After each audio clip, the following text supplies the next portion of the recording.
Fire it up, folks!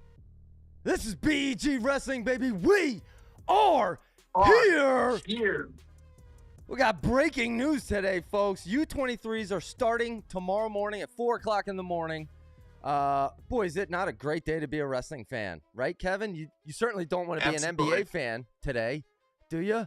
I'm just saying, a lot of gambling arrests happening. A great day to be a wrestling fan, folks. We're live, so we're gonna take calls and questions at the end of the show, obviously. But first, folks, the big breaking news here is Caleb Henson is going to be redshirting this upcoming season. We do have Cornell Kevin here. Cornell Kevin, how you doing, man? Before I get into it, how you doing? Good, man. How you doing?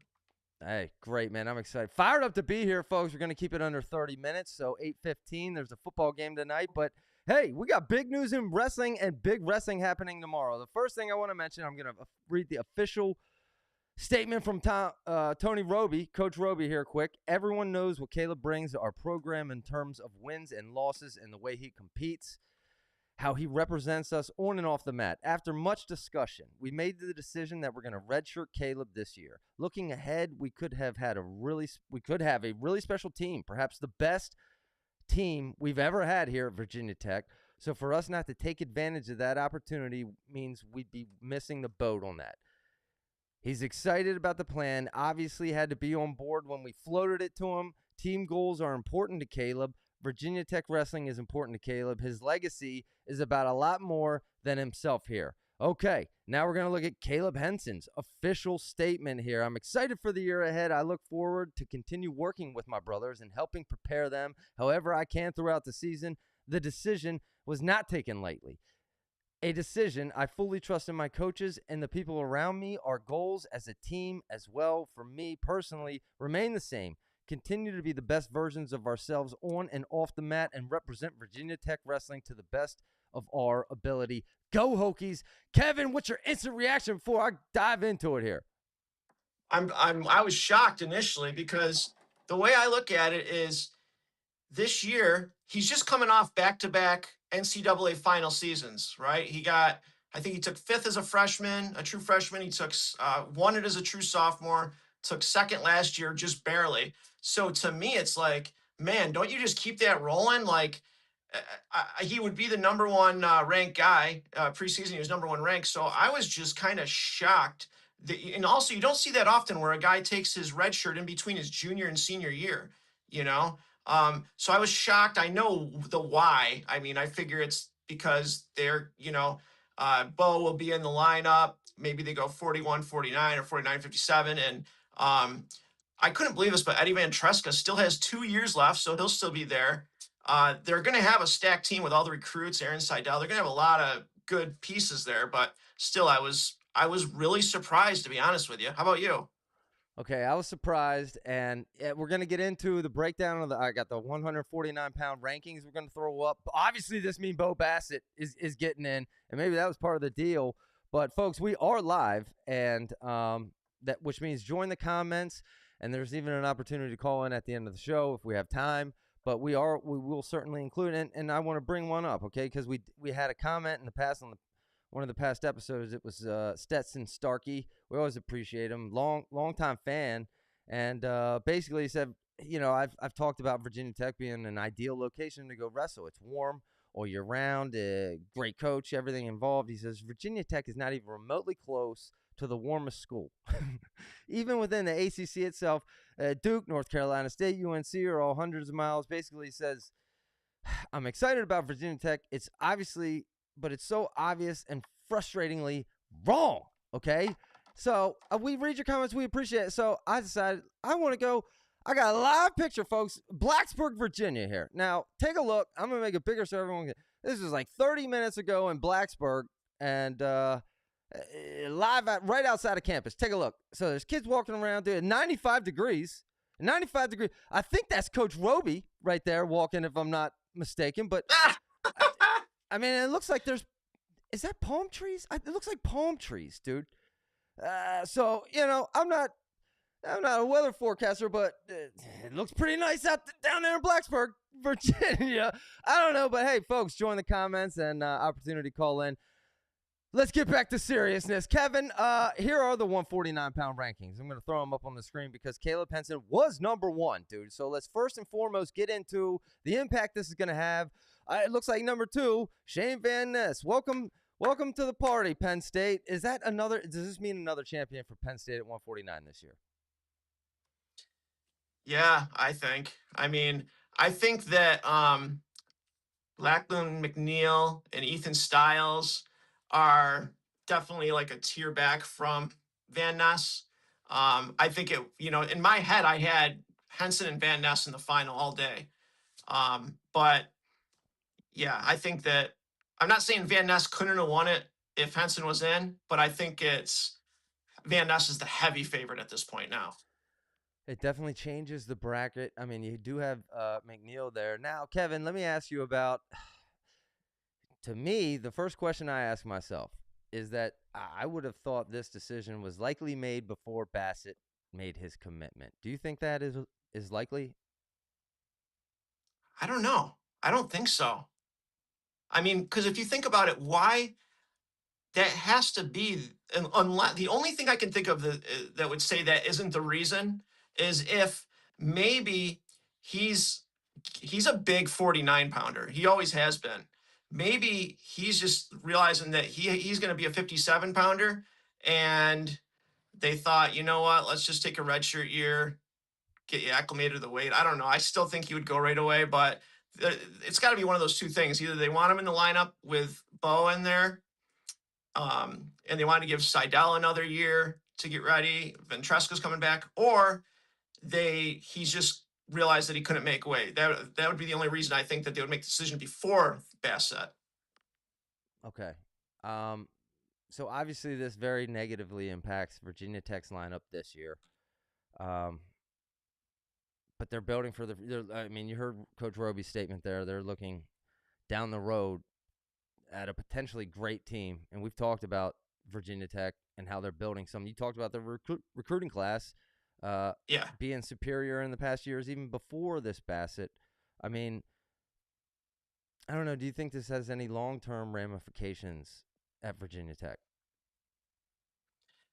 No, no, I don't see it. I think that they're going to be stacked in 2 years. I just don't think I don't think you disrupt that flow of having him in two consecutive NCAA finals, him being the favorite this year. There's a lot of things that can go wrong. If he's healthy and weight isn't a problem, I just think that would trump everything, as far as getting him a national title. It's not like he's ducking Van Ness or something. I don't see that. I don't know, because Van Ness might still have 2 years left, by the way, because he's got to get approved for a medical shirt. But I don't know. Henson is a bad dude, man. He is a tough dude. And I don't know. I don't know what to think. I was shocked when I heard this. You were shocked. Okay, let me ask you, gut feeling. I mean, Cole Young in the comments says, why is Henson so disrespected? Maybe, I don't know. Gut feeling, did you like it or you didn't like it? I didn't like it. Because it's not going to be wrestling this year. And I didn't like it because it seems, I never like it when someone takes a red shirt in between their junior and senior year, and especially after coming off of back-to-back NCAA finals, unless they're injured or unless they're having problems making weight. And that's another thing, is we don't necessarily know. When someone broke the news yesterday, I believe, it said in there that he was going to go up to 157. When I was listening to Flo today, it sounded like they were probably 149.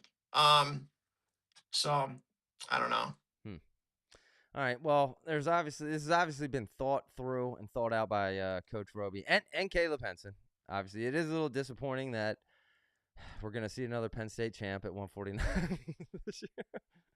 Right? That's kind of disappointing. We're going to have to deal with another Penn State champ, dude. I mean, Iowa Hawkeye, the Hawkeye Hot Minute with Terrier dropped earlier today, folks. Check that out if you get a chance. A little in-depth look for you Hawkeye and Iowa wrestling fans. We're going to continue that. But, all right, Kevin. I mean, any final thoughts? I guess let's wrap this up because we have U23's starting tomorrow morning, bright and early, that we got to talk about.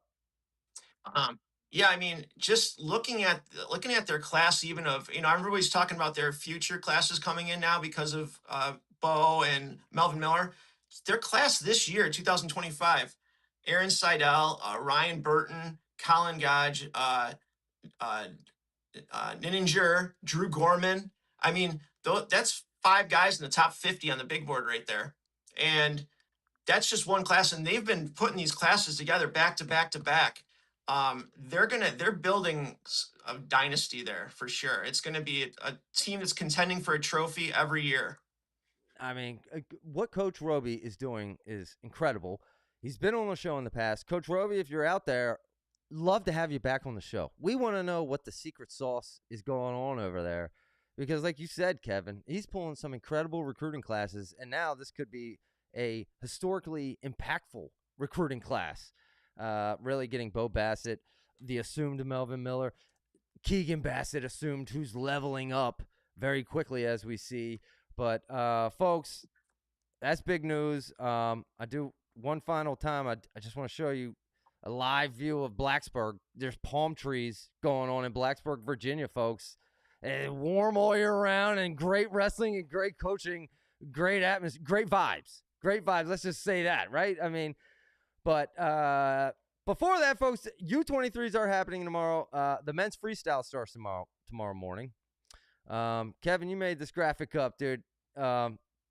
Intro us on the U23 rise of the American wrestlers. Yeah, I was just having a little fun, a little Star Wars fun. I know nothing about Star Wars, but I got that idea in my head of running the credits they do at the beginning, and I'm like, they could do something cool with that. But this is so exciting to me because we finally are putting together a team that is solid. Last year the team was so bad we ended up with one bronze and one silver medal out of 10 weights. Cardenas was a silver, Messenbrink was a bronze. And that's kind of been where we've been at, where we just aren't sending our best guys or nowhere even near it. And then this year was just completely different as far as we sent 7 of our guys are on the senior national team this year, which you never see that. Only 3 guys qualified through U23 nationals. That was Rocco Welsh, and then the 97 pounder. I'm not going to pronounce his name. Don't even try. And the 125 heavyweight there.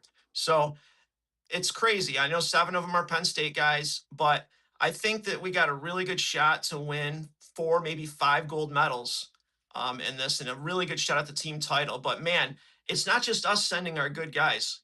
There is a lot of studs. There's senior world champions going in there. There's junior world champions going in there. So if you're ever going to watch U23, this is the one to watch. Tonight, I believe 4 a.m.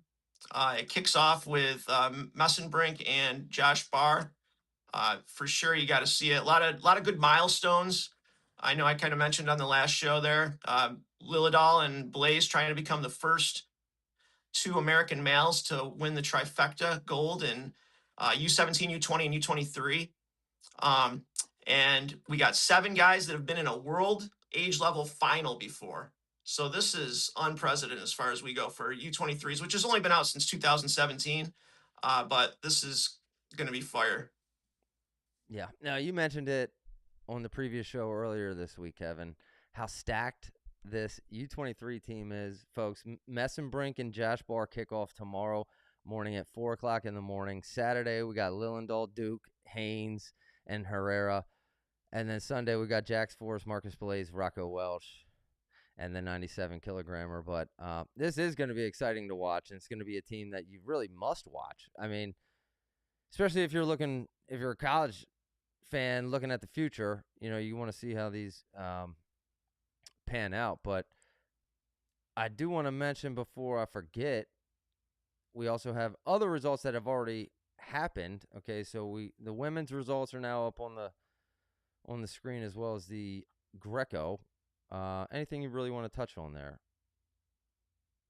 Yeah, good job to the Greco guys. I know that we're still just under 500 when it comes to overall record, but a couple of bronze medals and a 5th place. We had 3 guys wrestling for medals. That's fantastic. It's a start. It's going somewhere. I know those guys. Those guys work just as hard as everybody else, and they get catch a lot of slack, and it's more of a culture problem, I think, than it is a them problem. But good job. As far as the women go too, they're doing their thing. 3 in the finals already. We got 3 more to go. So yeah, the guys is what I'm really stoked about, though. The guys freestyle, man. There's so many good matchups. I can't wait. Yeah, let me put that back up. I mean, I did see Lillendahl has a potential big matchup. Kevin, fill me in here as I try to find a picture because any Yeah, potential matchups that you're really looking forward to.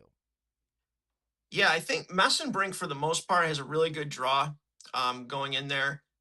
He's going to have to face the the 70 kilogram senior world champion, but I think he matches up good against him. Because in order to beat him, you're going to have a ton of offense.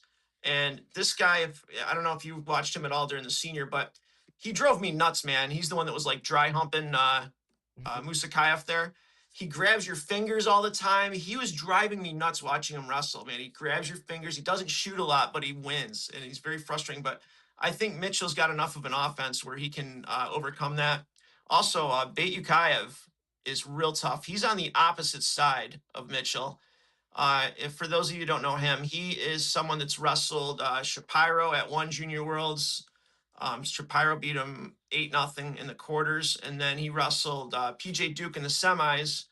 He beat PJ 5-5 criteria, but it was an embarrassing show there. He just literally, with the cold spray and the timeouts, he was on his back more on the sidelines than he was wrestling on the match. It was horrible, but he did win the match, so he is a tough dude. But if Mitchell wins this gold, it will definitely be something else because he will be tested for sure. Josh Barr has a really tough match. Levi Haynes has a guy in the first round from Iran that just won Junior Worlds. He beat Henson he beat him in the finals. He kind of died at the end. I thought Henkel was going to beat him, but he ran out of time. But I think Levi Haynes should handle him, and that might be his toughest go the whole tournament. PJ Duke's got a good draw. Marcus Blade's weight class is stacked. I'm really confident in Marcus Blades. I know it's not his normal weight, but it's going to be tough. If he wins this bracket, that's also wow. Especially with him being a 61 kilogram guy. I think Forrest and Lillendahl absolutely can win golds. Yeah, I think we should leave here. You would think we should leave here with, I would say, 7 medals and 4, maybe 5 golds. That's what I think. Okay, let me clarify. Levi's a bigger favorite in this than Messenbrink. Absolutely. Absolutely. I would be shocked if Levi does not win gold. Absolutely shocked. That's what I'm talking about, Levi. Let's go, yeah, baby. And I'm sorry. Remember what I said last time? Sorry. I screwed up last time, man. I remember, I'm sure you do, when I was like, Levi can't medal at seniors, and boy, did I Levi's foot in the mouth on that one. Yeah. So I'm not gonna doubt him again. No way. But I don't see. I mean, he's a senior silver medalist. He should win this. Yeah. Okay. Let me ask you: over under gold medals for our team here, Kevin. What's the betting line for gold medals? I would say. I'd say 4 would be the over under. So 3.5. Let's make the line 3.5, folks. Put it in the comments if you're betting over or under 3.5 gold medals out of the USA team this weekend. And I mean, I will say that's not even the only thing that's happening really this weekend. We got RAF2 happening on Saturday. We got Claw starting early next week, which we're going to be doing a pregame show for. Kevin, I hope you can join me so I don't have to fire up by myself over here. But folks, any questions you have here in the comments, dude, we're going to keep it at 10 minutes or less here for the remainder of the shows. We are moving towards our new formats, right, Kevin? They've been working, right? It feels good to be back, dude. It feels great to be wrestling season's back, doesn't it?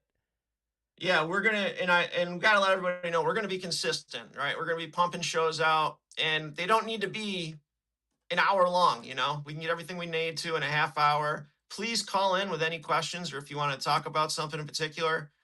You know, we're one of the few shows that do that. Only You show know, that put it on the does line with live live call-ins. call-ins. We're the only show that does live Yeah. call-ins, right? Yep. Yes. Yeah.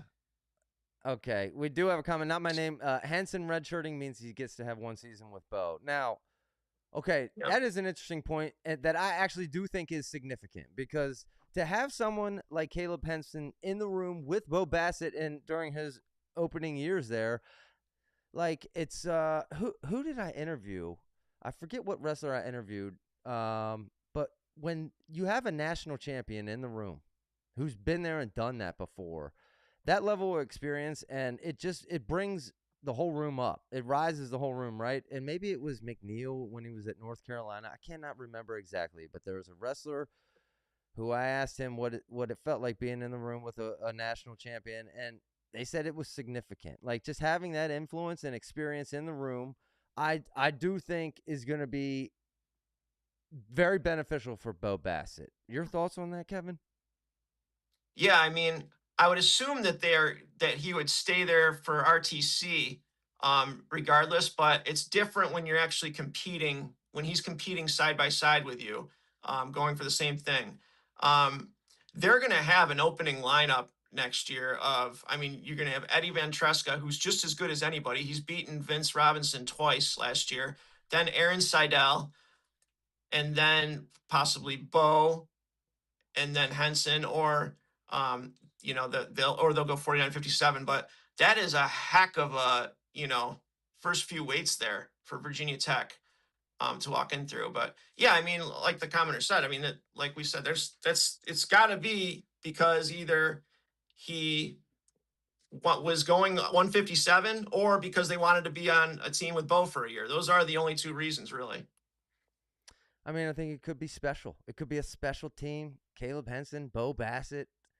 I assume back to back there. I mean, that could be special, man. They're building something. And Virginia Tech. Let me show it one more time. Let's go to the live Virginia Tech feed. Oh, Do you want to go to live Virginia Tech, Cam? Kevin? There's palm trees. I mean, we might as well. It's so warm, dude. It's unbelievable.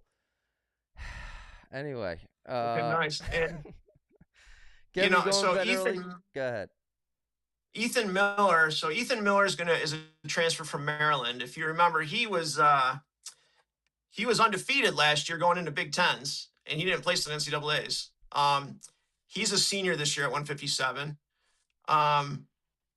And it looks like they're going to probably start true freshman Ninninger at 149 this year now. Tom Crook's at 41. He's going to be around. So, I mean, yeah, they're going to, even if they go 49-57, they'll have Tom Crook at 41. And then they'll redshirt Ninninger. Mac Church is at 65.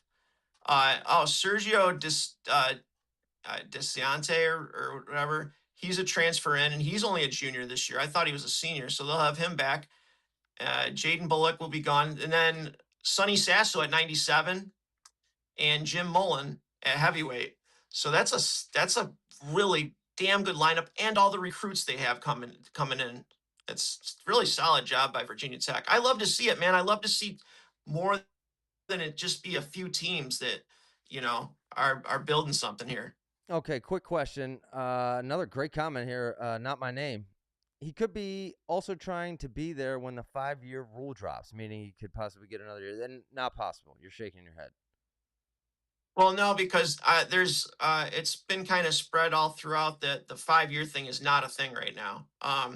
As of yesterday, the NCAA announced that they're not anytime in the foreseeable near future going to be implementing this 5-for-5 deal. It's not going to happen anytime soon. So that is definitely not a thing anymore. It's probably because they watched our episode. They saw how negatively it would be for Cornell, right? What are we going to do with the IBs?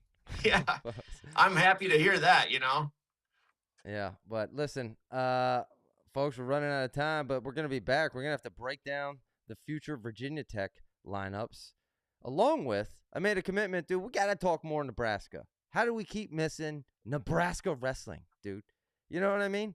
I mean, we have to put them up there. We have to put them on the weekly lineup to talk about from now on, but Hey, how about in the meantime, Kevin? You've been putting up some great stuff on X, formerly Yeah, Twitter, thanks, right? man.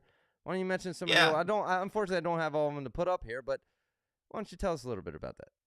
yeah, man. I've really been trying to, be more consistent on social media. So my X account, which is at Cornell under slash Kevin S. I'm doing a thing with vintage posters, putting up all the 80s vintage posters like the Wimps Need Not Apply, Take No Prisoners, half Nelson, half Animal, that people are loving that. I'm doing one a day every day until the start of the season, which kicks off with the All Star Classic November 1st. So I believe I'm on day 8 right now.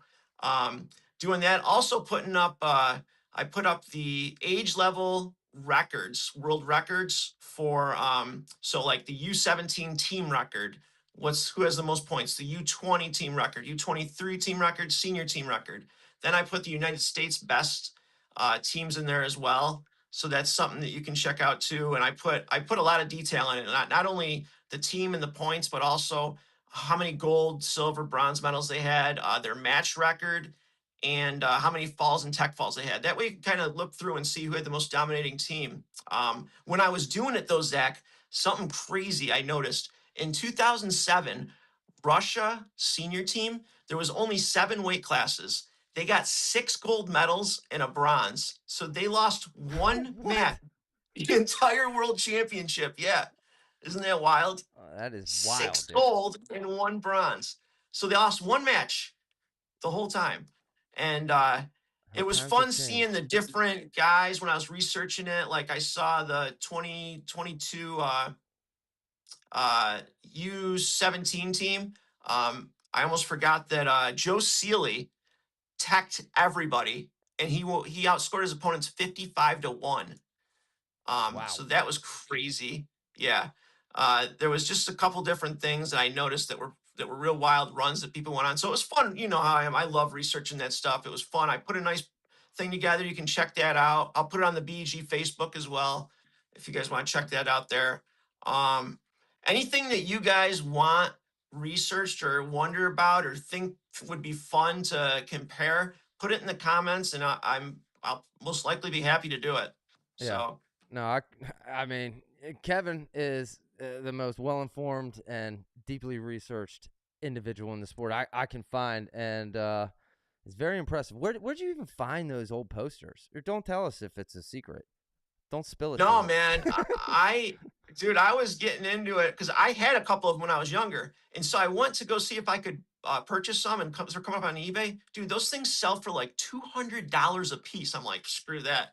So I googled them, and then what I'm gonna do is I'm gonna have them printed out. I'm gonna, like, places where you can print out posters from like your cell phone. So I'm just gonna have someone print them out from that for like, $10 rather than spend 200 on the original.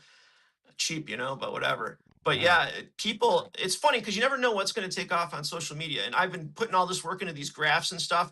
And yeah, they do well. But then these posters, man, it Oh, they're blew classic. up.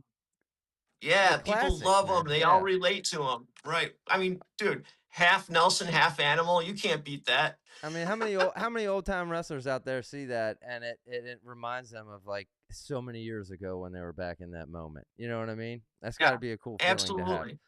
But I It do was want to something finish this cool. up. Go ahead. I want to finish this Yeah, up. go One ahead. final No, question here. This is a great question by John S. in the comments. With PJ Duke a possible starter this year, with a Kazak red shirt, and Henson possibly at 157 next year, what do you think the odds are of Meyer Shapiro winning a championship in the next 2 years? I think that just because, of course, I'm biased and I've seen him wrestle this summer, and I think this year is a good as chance of any because I'm still under the thing that if that kid is not in a coma for 3 days, less than a month before NCAA's, that he takes home that trophy that last year. I mean, he was 1-1 in the semis with less than a minute to go, and he weighed 152 pounds, and he was in a 3-day coma few weeks beforehand. So excuses, excuses. If there ever is an excuse, that I think that's one of them.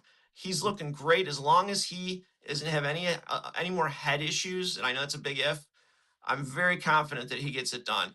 And you know what? It's going to be tough, man. It's no one. I'm not saying it's going to be easy. It's going to be tough, but that kid has the offense to do it. He's really good on top, and he's explosive. So I feel good. Sure hope he does. That's a great question, John. Thank you for the question. I Yeah. appreciate that. And hey, Kevin, I don't want to keep this too long, man. I want to say, hey, dude, great day to be a wrestling fan, right? At least we're not gambling on our own games, NBA. That U23's start tomorrow, folks. Tomorrow morning. So get to bed early. Fireworks start early. And we'll be back, I guess, at the latest. No later than early next week. Maybe fireworks happen this weekend, Kevin. We go live, dude. That's how fluid we are. Dude, let me know, man. Let me know. Is back, baby. We are back, and we're here to stay, man. Work through some stuff. So, Cornell, Kevin, always appreciate it, man. Look at the comments, dude. Everyone blowing you up, dude. These stats you bring are unbelievable. But, folks, Caleb Henson, Redshirt, and Bo Bassett, step up. Step up, folks. And there's palm trees in Blacksburg. And this is BEG Wrestling. We will be back. Thanks for watching.